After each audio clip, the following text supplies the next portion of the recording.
un étudiant en quête de vérité. Mais une chose va arriver. Mboukem, ton CV n'a pas été retenu. Encore un CV d'étudiant qui demande un stage rémunéré. Pourquoi pensez-vous qu'on ne vous recrute pas? Alexandre, auditeur financier, recrute et forme les stagiaires. Non mais vous êtes méchant, ça fait 3 ans que j'ai déposé mon CV. Mboukem, étudiant en Master 2, visiblement très fâché. Écoutez, vous n'avez pas assez d'expérience. Oui, j'ai été délégué de classe. D'accord, bon. Comment faire alors? Eh bien, terrain audit.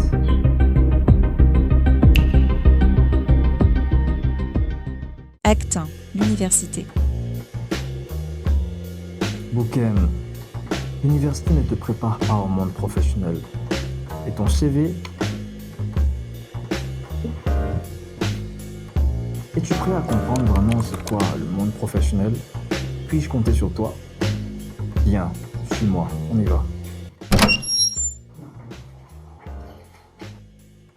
Phase numéro 1, l'université. Alors toi tu es ici et ton objectif c'est d'arriver donc au terrain, être un auditeur financier. Bien, il faut comprendre que l'université va te donner d'excellentes bases théoriques, que ce soit dans diverses notions telles que la comptabilité, le droit, la fiscalité, l'audit ou même le contrôle interne. Et ces bases théoriques te seront nécessaires donc pour le terrain. C'est pour ça que je te demande d'être excellent à l'intérieur. Il faut donner le meilleur et travailler de telle sorte à bien comprendre ce que tu fais. Bien, mais avant cela, ton parcours était celui-ci. Tu as été en licence et l'objectif a été de valider ta licence 1, licence 2, licence 3. Et en licence 3, tu as dû faire un stage donc pour valider ton année. Tu as donc eu des bases théoriques et j'espère que tu les as bien assimilées depuis là. Maintenant, en Master 1, l'exigence monte d'un cran. Il faut prendre en considération qu'on ne te demande pas de faire de stage pour valider ton année, mais vous avez de nouvelles matières, de nouvelles notions. Bien évidemment, il faut les maîtriser encore. Toujours garder à l'esprit ce que vous faites. Maintenant, en Master 2, c'est le sprint final. Là, l'exigence est présente. En Master 2, ce qui va se passer, pour valider ton diplôme, on va te demander de faire ce qu'on appelle un mémoire de fin d'études. Et ce mémoire de fin d'études, sa base, c'est d'avoir un stage.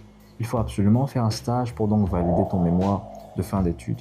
Bien évidemment, dans le cadre de notre domaine. Oui, Alexandre. En master professionnel, le stage est obligatoire, alors que non en master de recherche.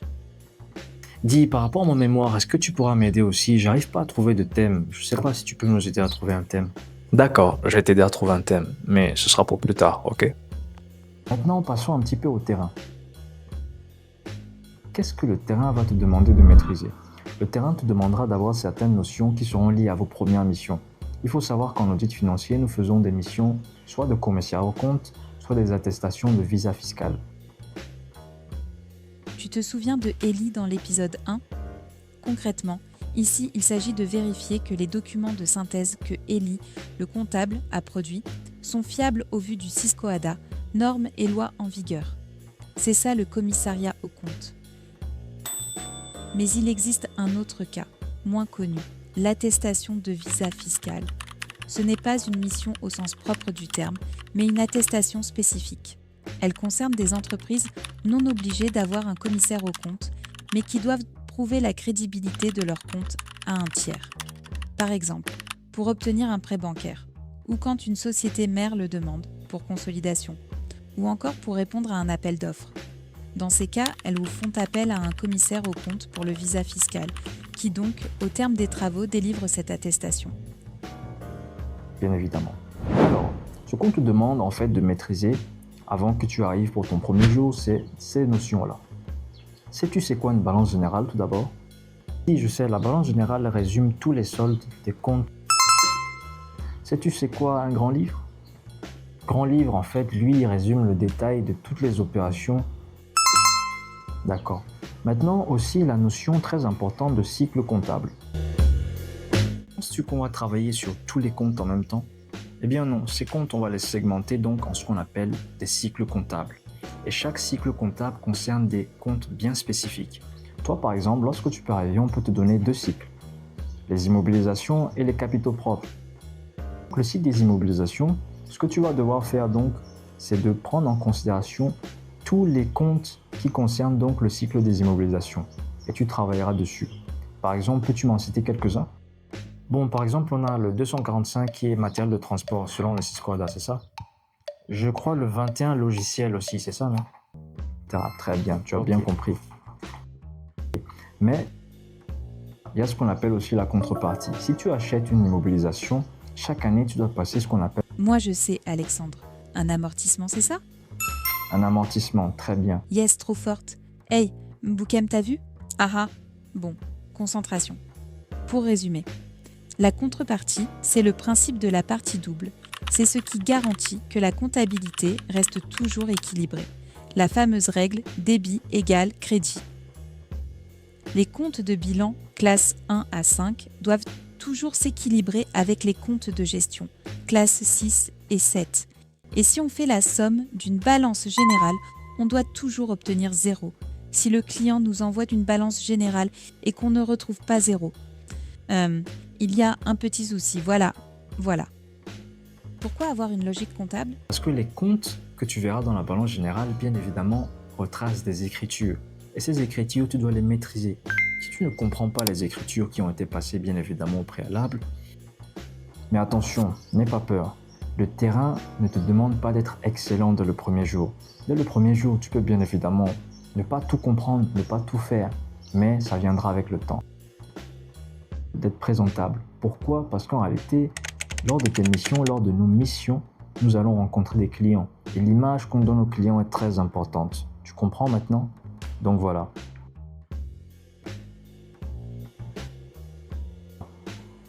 Et maintenant la finalité de tout ça, c'est qu'il faut prendre en considération que tout ça, tous ces points, lorsque tu seras en cabinet, lorsque tu vas faire tes missions à la fin, peut-être d'une mission, à la fin peut-être de 6 mois, de 3 mois, on va te faire une évaluation. Une évaluation de tes compétences, de tes capacités, de ta personne, une évaluation pour voir si tu as compris un petit peu ce que tu faisais. Tu vois? Et il faut bien prendre en considération que 6 mois de stage n'est pas 6 mois d'expérience. Ce n'est pas parce que tu fais 6 mois de stage que tu as bien compris ce que tu as fait. On peut très bien rester 3 ans en A1 si les résultats ne suivent pas. Chaque promotion se mérite après évaluation et selon ton implication. Tu pourras nous aider pour l'anglais aussi. Je pense que j'ai un petit peu de difficulté. Donc c'était ça la première phase de l'université. Passons maintenant à la deuxième phase.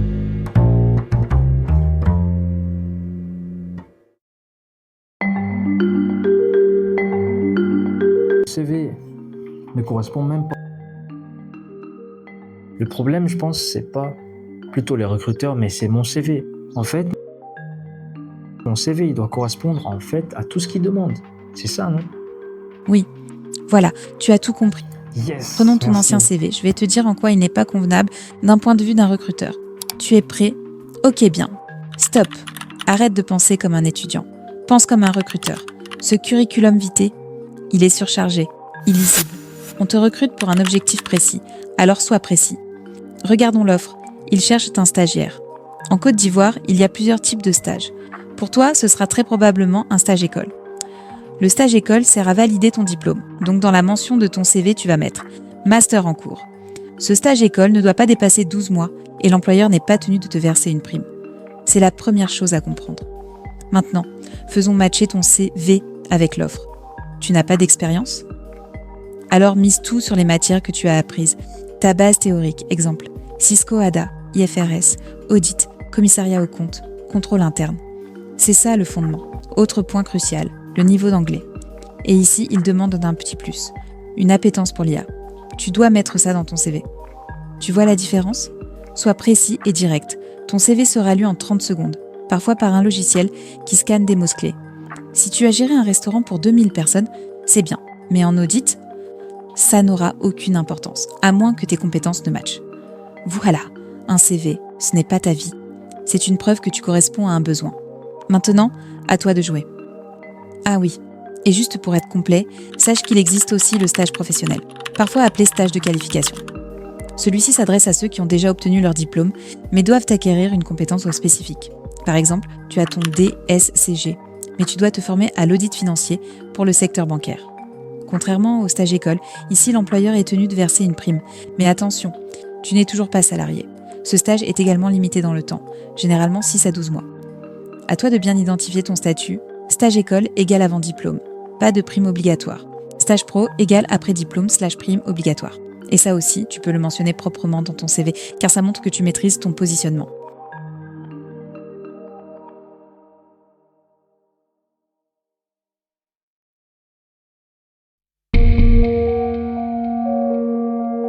Trouver un stage. Tu crois que tu vas y arriver?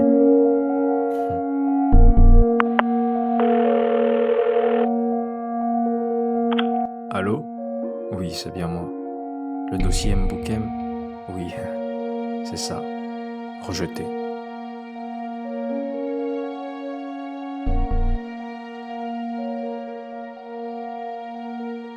Caroline, explique-lui. Soyons clairs, quand une offre de stage est publiée, des centaines de CV sont reçus. Tu es loin d'être le seul. La probabilité de ne pas être sélectionné est réelle, très réelle. Certains de tes amis seront pris grâce à leur réseau familial ou à leurs connaissances. C'est un fait. Ce n'est pas une injustice. Bon, ok, je te fais un peu peur là, m'en veux pas. C'est une réalité, ok? Mais comment faire? Numéro 1. LinkedIn, c'est un réseau professionnel et dessus, tu as des offres d'emploi, les professionnels de ton domaine, etc. Inscris-y-toi sans tarder. Numéro 2. Tu peux consulter le tableau de l'ordre des experts comptables. Dedans, tu y trouveras les cabinets d'audit de ton pays, des numéros, des emails où tu pourras postuler. Qui sait? Peut-être que tu seras pris. Numéro 3. Tes enseignants, ils ont beaucoup de bons conseils. Certaines peuvent même te recruter. Numéro 4. Eh bien, un soupçon de motivation avec de la chance. Allez, bon vent. Je crois en toi. Pour finir cet acte 3, on va parler un petit peu de ton choix de carrière. Ok, tu veux être auditeur financier. Ok, tu veux rentrer dans un cabinet d'audit, c'est super. Laisse-moi deviner. Un des Big Four, KPMG, Ernst & Young, PricewaterhouseCoopers ou Deloitte. Top, ton ambition est la bonne. Seulement, je te donne une autre perspective. Si jamais tu n'es pas pris, il y a aussi des cabinets de taille moyenne à part les Big Four, tu as y pensé? N'hésite pas. Aussi, Alexandre et moi, on t'a appris que la base de l'audit financier, eh bien, c'est la comptabilité. Je veux donc que tu y songes. Pourquoi ne pas commencer ta carrière en comptabilité pour après devenir auditeur financier? C'est très faisable. Si t'as peur niveau mémoire pour ton thème à l'université, Alexandre t'aidera, crois-moi. Voilà. Au final, c'est ta carrière, ta vie, tes choix. Je te donne juste matière à penser. C'est bon. Acte 3, terminé. Bien. Alexandre, je crois que c'est le moment. Montrons-leur terrain, audit. Futur auditeur financier, place au terrain. Mission, audit du cycle des immobilisations. Je suis prêt. Bien, viens, on y va. Au programme, le commissaire aux comptes, brièvement. De la réception de la balance générale à la note de synthèse. La formalisation de vos travaux d'auditeur. La feuille maîtresse, la feuille de travail et le mémo. Rapprochement d'un compte. Logiciel d'audit ou pas.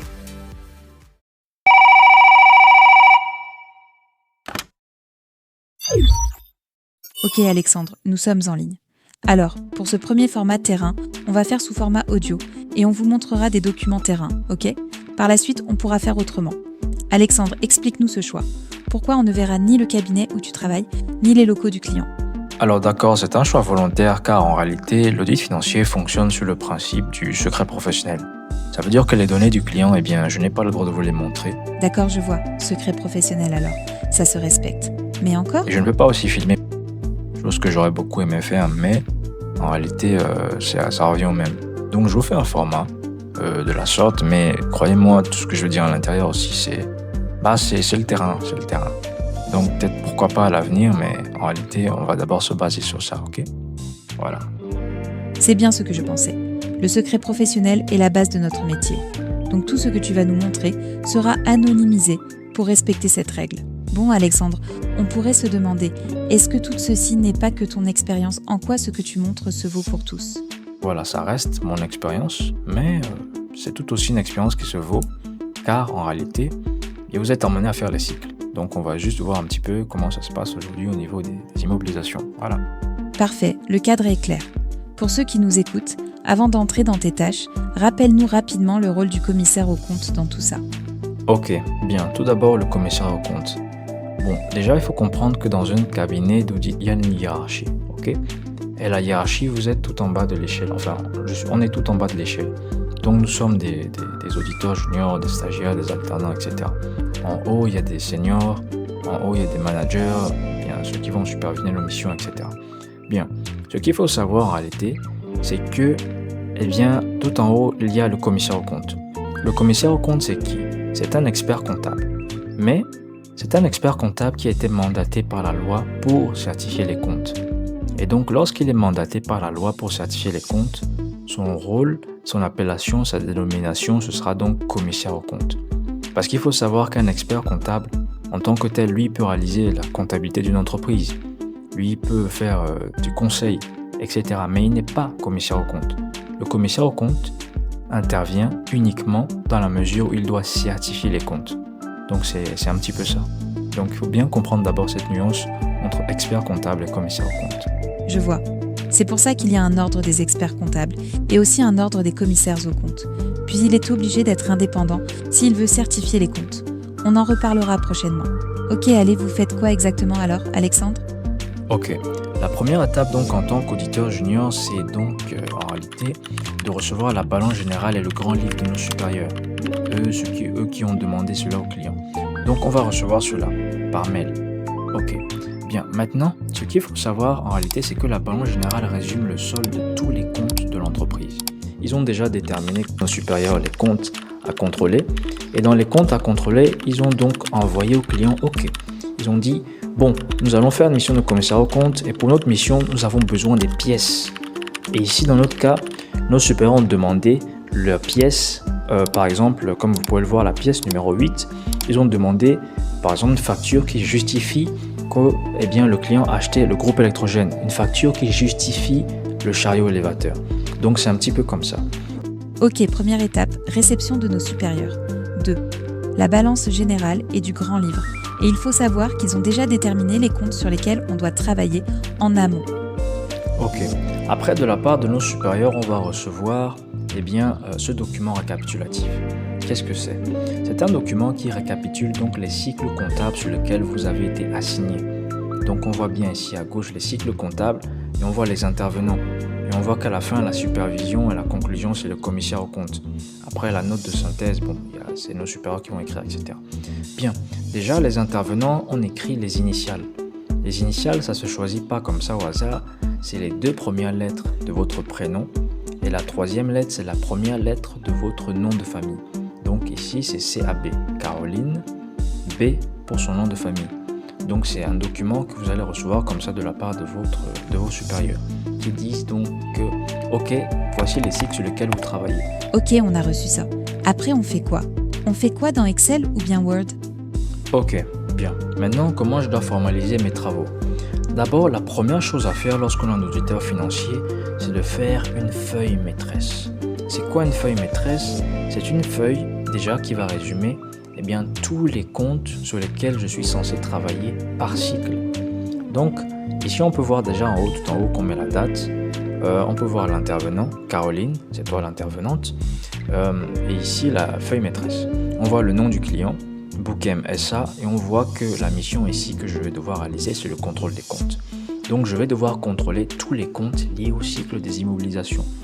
Donc le compte en jaune, c'est moi qui ai mis en jaune, mais le compte en jaune représente donc le compte sur lequel il y a un écart. Le compte sur lequel il y a une variation entre 2 exercices, entre 2 balances générales. Donc c'est le compte sur lequel je vais devoir plutôt m'atteler et réaliser mes travaux. Mais quand même, dans la feuille maîtresse, je dois mettre tous les comptes qui concernent donc mon cycle. On voit bien qu'il y a un bâtiment industriel, même s'il n'y a pas d'écart, donc je n'ai rien à vérifier dedans. Il y a aussi les dotations aux amortissements, etc. Donc voilà, c'est ça la première étape, la feuille maîtresse.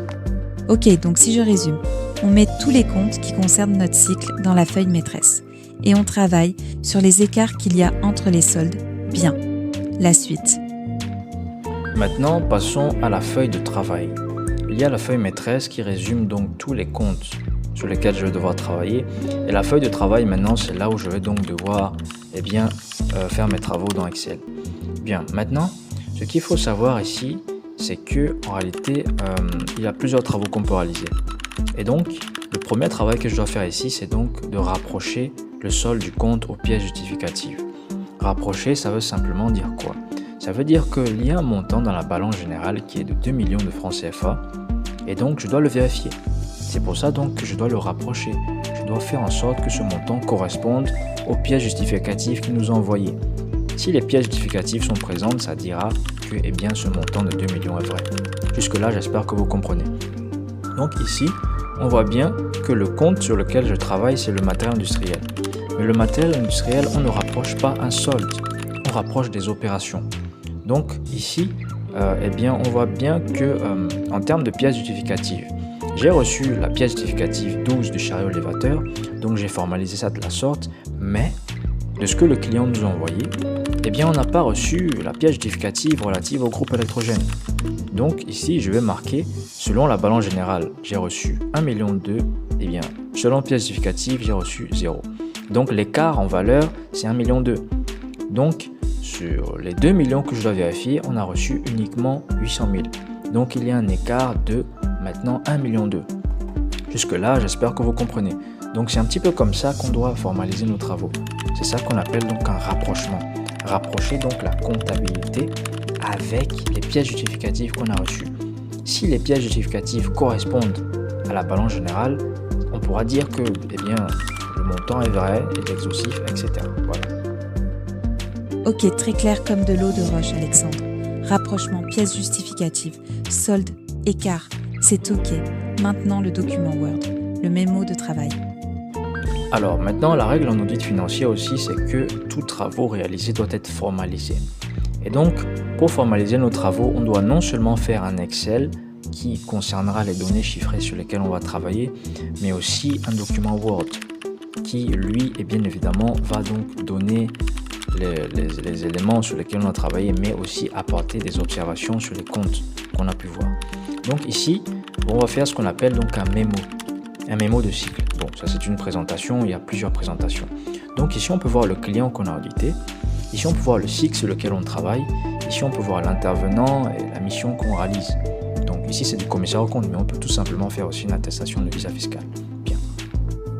Voilà, donc on va s'arrêter ici, les futurs auditeurs financiers. Et après, à la fin, bien évidemment, nos travaux, on va les envoyer à nos supérieurs. Et nos supérieurs mettront ça dans une note de synthèse. La note de synthèse résume donc tout le travail des auditeurs financiers. Tous ceux qui ont travaillé sur les cycles, on en fera une seule note qui va s'appeler la note de synthèse, qui sera donc par nos supérieurs transmise aux clients. C'est les retours qu'on aurait pu faire sur la mission. Quelles sont les observations au niveau des comptes? Qu'est-ce qu'on a pu voir? Quelles sont les anomalies, etc. Voilà. Donc vous voyez que l'audit financier, c'est une profession en réalité, il y a énormément de choses à faire. Parfait. Je pense qu'on a bien couvert les étapes fondamentales du processus. Il faut être clair avec tout le monde. Ce que nous venons de voir, c'est un aperçu. Cela représente peut-être 10% de la profondeur réelle et des cas spécifiques d'un cycle d'immobilisation. On n'a même pas abordé en détail l'analyse complète du fichier des immobilisations ou les calculs d'amortissement complexes. Le but aujourd'hui n'était pas de tout vous montrer, ce serait impossible en une seule fois. Le but était de vous donner une vision honnête et concrète des tâches d'un auditeur sur le terrain. On sait que cela va certainement soulever des questions. Sachez qu'Alexandre et moi serons là pour y répondre, que ce soit dans les commentaires ou au sein de notre communauté. On a créé Terrain Maudit pour ça, pour vous donner les clés que nous aurions aimé avoir à nos débuts. Tout ce travail, c'est pour vous. Je vous dis à la prochaine pour un autre épisode. Ciao.